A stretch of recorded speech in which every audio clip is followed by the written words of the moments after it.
engawina ngayo in 6 moves. So la uthi uma ngabe u-opponent edlala u-e4 udlala e5 wena adlala i-knight udefende aphine ke manje mayiphina i-knight yakho uzohlangana nayo kaningi leya opening.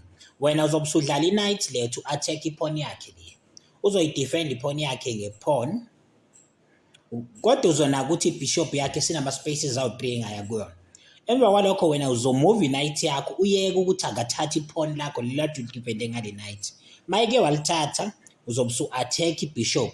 Uzobona ibishop sinama spaces awu3 angaya kuyona. Uzoyisa lapha ku-c4 to attack your pawn. Wena uzobe usuthi check ngequeen u-attack iqueen iking yakhe ne-knight. Uma eke wavala ngebishop uthatha i-knight izobe sekulula ukuthi uwine le game. It's a trap that you need to know. Like, subscribe and ucomment. Siyabonga.